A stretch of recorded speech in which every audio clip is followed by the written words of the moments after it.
Bienvenidos al análisis geopolítico de hoy, jueves 28 de mayo. Empezamos por el frente que hoy concentra la mayor parte de la atención diplomática internacional, que es el pulso entre Estados Unidos e Irán. La situación en este momento es delicada y conviene explicarla con cuidado, porque cambia casi cada día. Las causas de fondo de este conflicto son complejas y disputadas, y nos centramos en los desarrollos más recientes. Recordemos brevemente el contexto inmediato.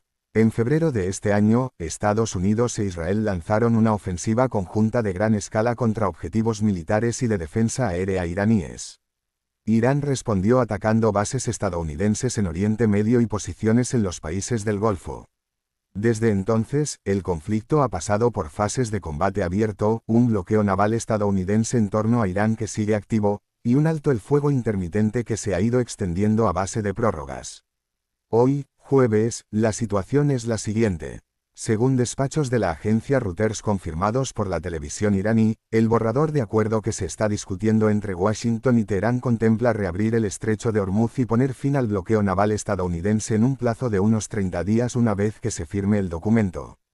Irán retiraría las minas que ha desplegado en el estrecho y, a cambio, se levantarían progresivamente algunas restricciones impuestas durante el conflicto. Pero ese acuerdo no está cerrado.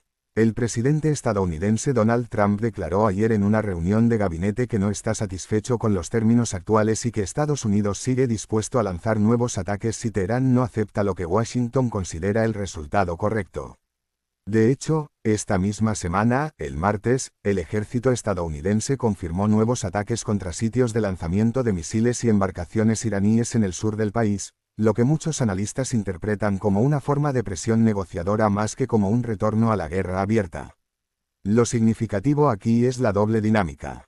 Por un lado, hay un acuerdo técnicamente avanzado sobre la mesa que afectaría directamente al tráfico marítimo global, porque el estrecho de Hormuz es por donde pasa aproximadamente una quinta parte del petróleo mundial. Por otro lado, persiste la posibilidad real de una nueva escalada militar si las negociaciones se rompen. La mayoría de los análisis publicados estos días, tanto desde think tanks estadounidenses como desde fuentes asiáticas como Nikkei Asia, coinciden en que ninguna de las dos partes quiere una guerra prolongada, pero ambas necesitan presentar el acuerdo como una victoria propia. Trump quiere mostrar que ha forzado a Irán a abrir Hormuz. El gobierno iraní necesita salvar la cara ante una opinión pública interna que lleva meses movilizándose, porque conviene recordar que en Irán hay protestas activas desde finales del año pasado que han debilitado significativamente al régimen. Lo que puede ocurrir a continuación, según los analistas, depende de los próximos 10 días. Si se firma el memorando de entendimiento, entraríamos en una fase de implementación gradual. Si no se firma, lo más probable es una escalada controlada que aumente la presión sobre Teherán sin llegar al choque frontal. Conectado directamente con este expediente, viajamos a Líbano, donde el alto el fuego entre Israel y Hezbolá está atravesando lo que muchos describen como su fase más frágil desde que se firmó. Israel ha intensificado en los últimos días sus operaciones en el sur del país y en el valle de la Bekaa, con ataques que las autoridades libanesas y organizaciones internacionales describen como golpes a zonas pobladas, y que el gobierno israelí presenta como respuestas dirigidas contra infraestructura militar de Hezbolá. Esta semana ha habido víctimas civiles confirmadas, entre ellas un ataque sobre la localidad de Masgara en el oeste de la Bekaa que dejó al menos 11 muertos según reportes recogidos por Al Jazeera y medios internacionales. Hezbolá, por su parte, ha reanudado el lanzamiento de cohetes hacia el norte de Israel, en lo que describe como represalias por los avances militares israelíes. El contexto más amplio es importante porque permite entender por qué este frente es distinto al de Gaza. El conflicto actual en Líbano, que comenzó formalmente en marzo de este año, ha tenido fases de combate intenso y fases de aparente calma, pero nunca se ha resuelto realmente. Lo que estamos viendo ahora es la prueba de que un alto el fuego sin garantías políticas firmes acaba erosionándose. Los análisis publicados en medios libaneses y en fuentes árabes como Al Arabiya apuntan a que Israel está aprovechando el desgaste interno de Hezbolá, que sigue sin haberse recuperado plenamente de las pérdidas sufridas el año pasado, para fijar nuevos hechos sobre el terreno antes de cualquier acuerdo de fondo. Desde la perspectiva atlántica, analistas del Carnegie Endowment subrayan que Israel busca crear una zona de amortiguamiento permanente, es decir, una franja territorial donde Hezbolá no pueda operar libremente. Lo que puede pasar a continuación es preocupante. Si la intensidad de los ataques sigue subiendo, el alto el fuego puede colapsar formalmente en cuestión de semanas, arrastrando consigo cualquier intento de estabilización regional vinculado al acuerdo con Irán. Y de Líbano pasamos a Gaza, que merece tratamiento propio porque la situación allí, aunque menos visible en los titulares de hoy, sigue siendo una de las crisis humanitarias más graves del planeta. El alto el fuego entre Israel y Hamás, vigente desde hace meses bajo el marco del plan negociado por la administración Trump, se mantiene formalmente pero está roto en la práctica por incidentes casi diarios. Esta semana, el ejército israelí informó del bombardeo de objetivos en Gaza tras lo que calificó como violaciones de la línea amarilla, la frontera de separación interna acordada en el alto el fuego. Hamás niega ser responsable de esas incursiones. Las Naciones Unidas y la Oficina de Coordinación de Asuntos Humanitarios siguen informando de cifras devastadoras acumuladas desde octubre de 2023, con decenas de miles de palestinos muertos según el Ministerio de Salud de Gaza, una cifra que organismos de Naciones Unidas reportan pero que sigue siendo objeto de debate metodológico. Lo significativo de Gaza hoy no es un acontecimiento singular sino una tendencia. La reconstrucción avanza con extrema lentitud, las estructuras de gobernanza transitoria que contempla el plan de paz no terminan de articularse, y la población civil sigue viviendo en condiciones que organismos internacionales describen como catastróficas. La pregunta que se hacen los analistas, tanto en medios árabes como en publicaciones occidentales como Foreign Affairs, es si el alto el fuego puede sobrevivir a un escenario en el que Israel intensifica simultáneamente sus operaciones en Líbano. La capacidad política y militar de mantener dos frentes contenidos al mismo tiempo tiene un límite, y ese límite se está acercando. Cambiamos ahora de continente, pero seguimos hablando de guerra. En Ucrania, la noticia central del día llega desde Reino Unido, donde la directora de la agencia de inteligencia británica GCHQ, Anke Astbutler, pronunció ayer la primera conferencia anual de la agencia en el histórico recinto de Bletchley Park. En esa intervención, recogida por la BBC, El Guardian y otras fuentes europeas, que Astbutler afirmó que la inteligencia británica estima que cerca de 500.000 de soldados rusos han muerto desde el inicio de la invasión a gran escala de Ucrania en febrero de 2022. Es una cifra que conviene tratar con cautela porque procede de una estimación de inteligencia y no de un conteo verificado de forma independiente. Aún así, es la primera vez que un alto cargo británico la confirma oficialmente, y se alinea aproximadamente con las estimaciones que vienen publicando think tanks occidentales en los últimos meses. Moscú, como es habitual, no reconoce públicamente sus pérdidas reales. Más allá de la cifra, lo importante del discurso de que Astbutler es lo que dice sobre el estado actual del conflicto. La directora de GCHQ habló de que Reino Unido vive un momento de consecuencias, un nuevo periodo de incertidumbre radical, y advirtió que Rusia está ampliando sus operaciones cibernéticas y de sabotaje contra infraestructura crítica europea. Esto encaja con las tendencias del campo de batalla. Según análisis publicados por el Atlantic Council y por el Institute for the Study of War, abril fue el primer mes desde el verano de 2024 en que las fuerzas rusas perdieron terreno neto en Ucrania, gracias en parte a problemas logísticos y de comunicaciones. En mayo, sin embargo, Rusia ha lanzado ataques masivos con drones y misiles, incluyendo el uso del misil balístico de alcance intermedio Oresnik en una ofensiva de combinada de unos 600 drones y 90 misiles a mediados de mes. En paralelo, las negociaciones de paz siguen su curso errático. La administración Trump ha estado empujando un plan de 28 puntos que las fuentes ucranianas describen como excesivamente favorable a Rusia, mientras que Moscú insiste en que cualquier acuerdo debe incluir el reconocimiento de los territorios ocupados. Hay una nueva ronda de conversaciones prevista en Estambul en los próximos días, según ha confirmado el ministro de Exteriores ruso Sergei Lavrov. Lo que puede ocurrir es que asistamos a un proceso largo, intermitente, con avances declarativos y retrocesos sobre el terreno, donde cada parte intenta mejorar su posición militar antes de cualquier firma. Una pregunta abierta que plantean analistas tanto del European Council on Foreign Relations como de fuentes rusas como el Valdai Discussion Club, que conviene presentar como lo que es, un foro vinculado al gobierno ruso, es si Europa tiene capacidad y voluntad de sostener Ucrania si Washington reduce su apoyo. La Unión Europea ha anunciado un paquete adicional de unos 30.000 millones de euros para 2026 destinado a drones, munición y defensa aérea, pero los plazos de entrega y el ritmo de producción siguen siendo el problema.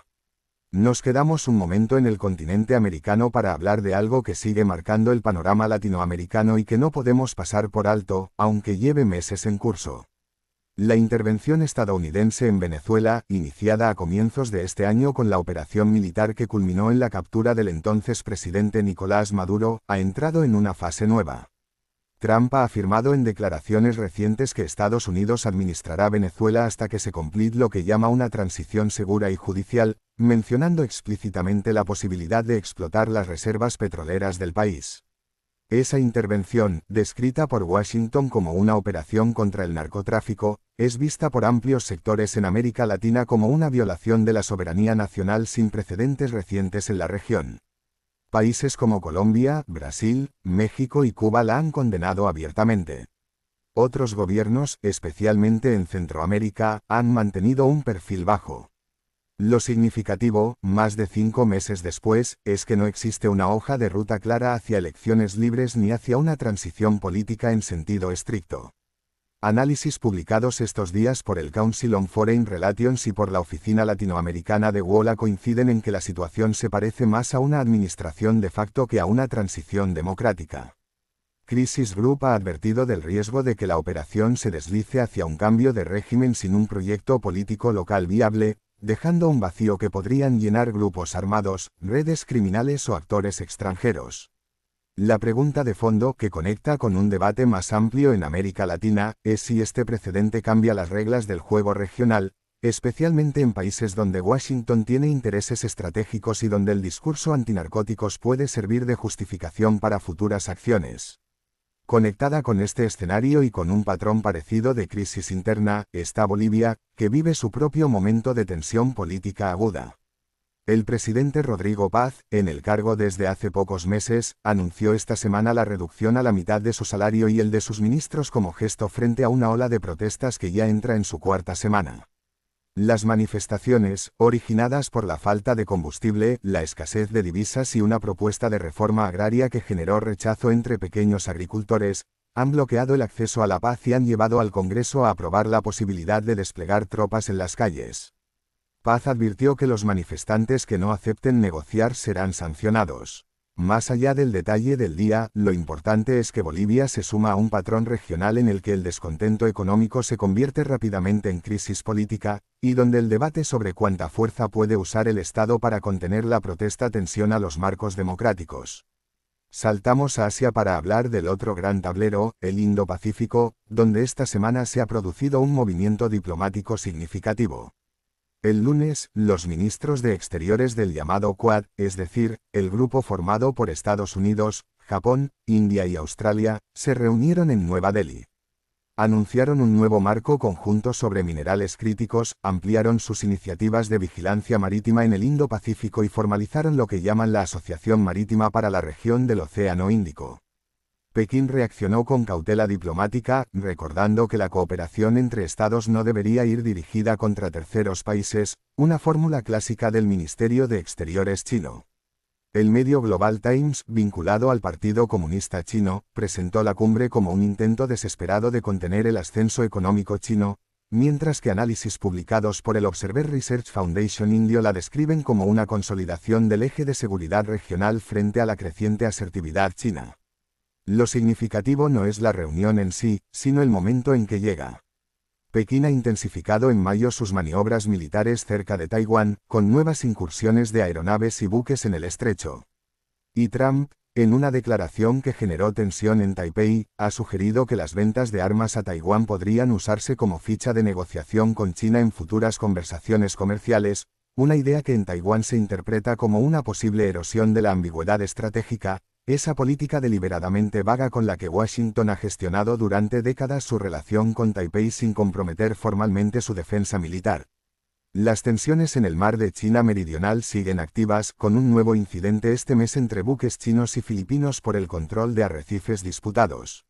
Y de allí saltamos a una región que rara vez aparece en los titulares pero que está atravesando uno de los momentos más oscuros del continente africano, que es Sudán.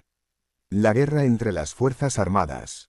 sudanesas y las fuerzas de apoyo rápido, los antiguos paramilitares conocidos como RSF, ha cumplido ya más de 3 años y se ha convertido, según organismos como Amnistía Internacional y Naciones Unidas, en la mayor catástrofe humanitaria del mundo actual. Más de la mitad de la población sudanesa necesita asistencia humanitaria, hay decenas de millones de desplazados internos, y zonas como el Fasher, en Darfur, han sido descritas por equipos de Médicos Sin Frontera tras visitas recientes como ciudades vacías y prácticamente destruidas.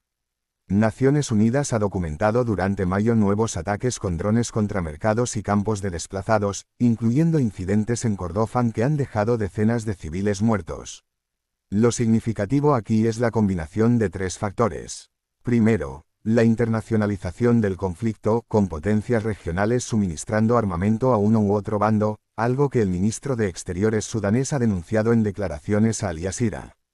Segundo, el riesgo creciente de que lo que está ocurriendo en Darfur sea formalmente calificado como genocidio, una caracterización que organizaciones internacionales ya están manejando abiertamente. Y tercero, la indiferencia internacional. Mientras se mueven aviones y diplomáticos por Oriente Medio y por Ucrania, Sudán sigue sin un proceso de mediación serio que tenga capacidad real de detener la violencia. Las negociaciones de tregua humanitaria, mediadas en parte por Estados Unidos en meses anteriores, no han producido un alto el fuego sostenible. Y muy ligado a Sudán, en términos de crisis africana e ignorada, está el Sahel. Mali, Burkina Faso y Níger, los 3 países gobernados por juntas militares y agrupados en la Alianza de Estados del Sahel, viven una espiral de violencia yihadista que se ha agudizado este año tras los ataques coordinados contra Mali en abril. La alianza ha lanzado en mayo operaciones aéreas conjuntas contra posiciones rebeldes, con el apoyo declarado de instructores y contratistas militares rusos que sustituyeron a las fuerzas francesas tras las rupturas diplomáticas de los últimos años. Burkina Faso ha elevado el nivel de seguridad en su capital. Los grupos vinculados al Estado Islámico y Al-Qaeda controlan o disputan amplias zonas rurales en los 3 países.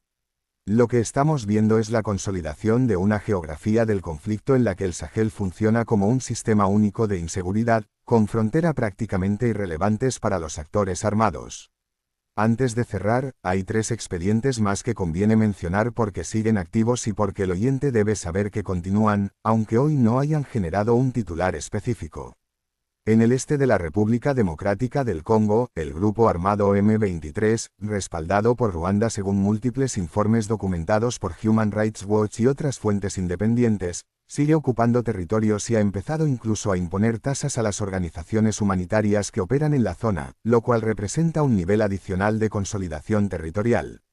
En Haití, el control de Puerto Príncipe por bandas armadas se ha mantenido durante mayo, con más de 1.600 muertos solo en el primer trimestre del año según datos de Naciones Unidas, decenas de miles de nuevos desplazados, y una crisis humanitaria que se profundiza mientras la misión multinacional de seguridad sigue sin recursos suficientes. Y en el sur del Cáucaso, los servicios de inteligencia armenios han descartado un escenario de guerra abierta con Azerbaiyán durante 2026, pero las violaciones del alto el fuego siguen activas y las negociaciones de paz, lanzadas con impulso renovado tras la reunión de la Casa Blanca del verano pasado, avanzan con lentitud. Pongamos todo esto en perspectiva. Lo que tenemos hoy ante nosotros es un mundo donde se están redibujando simultáneamente las reglas del juego en